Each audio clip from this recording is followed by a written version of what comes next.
Kek TV KPM. Kita pergi kepada format kertas soalan STPM/3. Okey.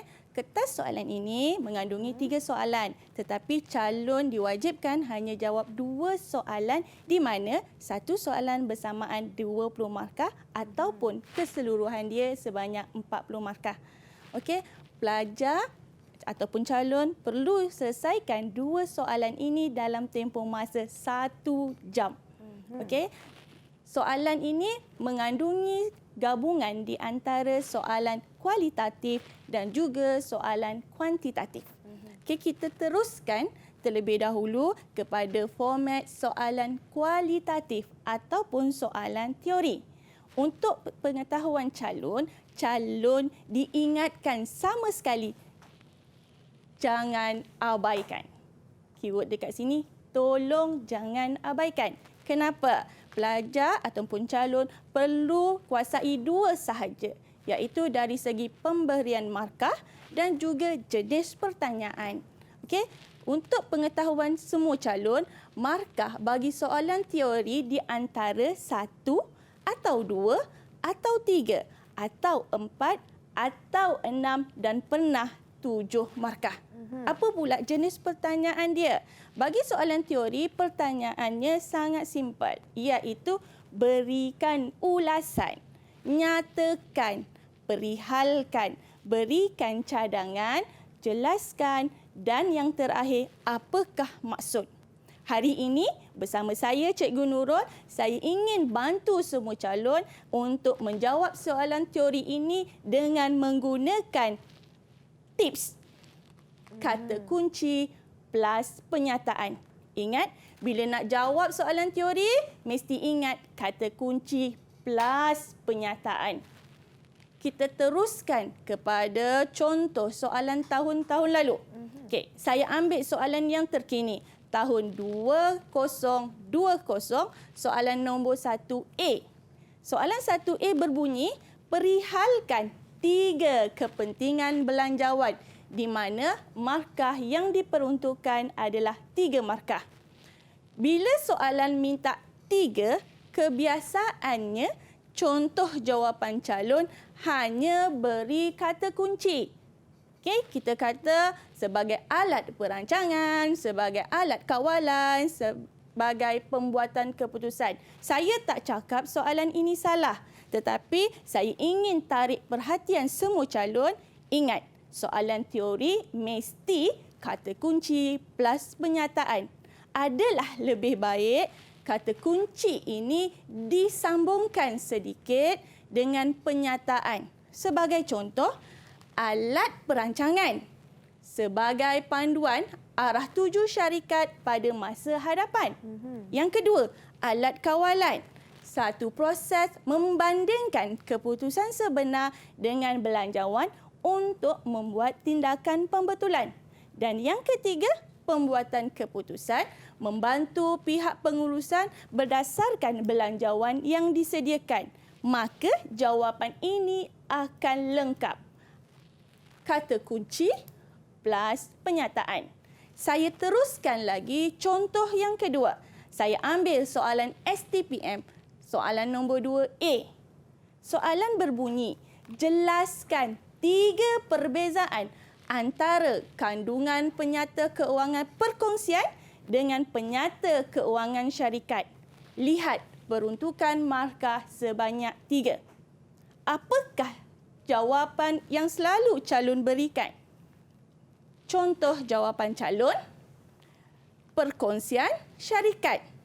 Ada akaun semasa, tiada akaun semasa. Ada akaun modal, ada modal diterbitkan. Tiada cukai, ada cukai. Okey. Bila kita lihat kepada contoh jawapan calon, calon biasanya menggunakan istilah ada dan tiada. Peringatan sekali lagi kepada semua calon, bila soalan minta perbezaan, tolong elakkan penggunaan di awal ayat ataupun di awal jawapan dengan perkataan ada dan tiada. Elakkan Ya, kena elakkan. Okey, sebaliknya, saya tak cakap jawapan ni salah. Cuma saya kata elakkan. Okey, apakah contoh jawapan? Okey, cadangan jawapan yang terbaik, ingat teori, kata kunci plus penyataan. Kata kunci di sini adalah modal. Jadi untuk modal, penyataannya ialah modal datang daripada setiap rakan kongsi. Manakala syarikat, modal datangnya daripada modal saham. Okay. Yang kedua, kata kuncinya adalah cukai. Tiada cukai dalam penyata kerana cukai individu. Cukai direkod dalam penyata kerana syarikat dikenakan cukai korporat. Kata kunci yang ketiga adalah untung. Untung diagihkan dalam penyata pengasingan bagi perkongsian, manakala syarikat untung diagihkan dalam bentuk dividen dalam penyata kedudukan keuangan. Saya ingin memberi pujian kerana contoh jawapan ini, contoh jawapan pelajar adalah memenuhi.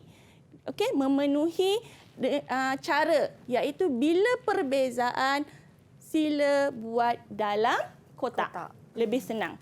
Okey, saya teruskan kepada contoh soalan yang ketiga. STPM 2017, soalan nombor 2A. Berikan dua kepentingan analisis penyata keuangan bagi pihak pengurusan. Lihat, dua markah diperuntukkan.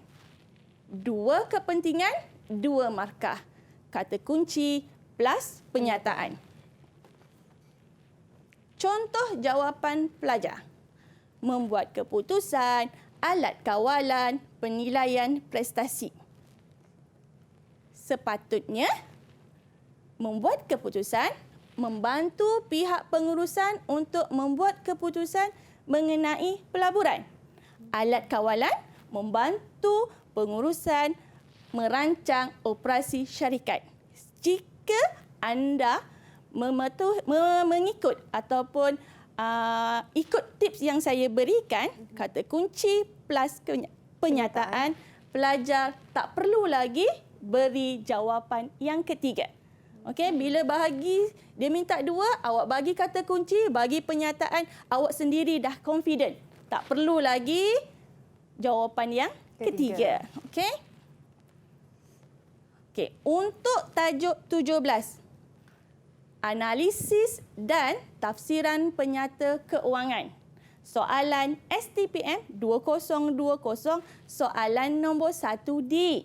Soalannya berbunyi, hitungkan nisbah yang berikut pada tahun 2019 dengan tahun 2018 bagi syarikat Daitu Berhad.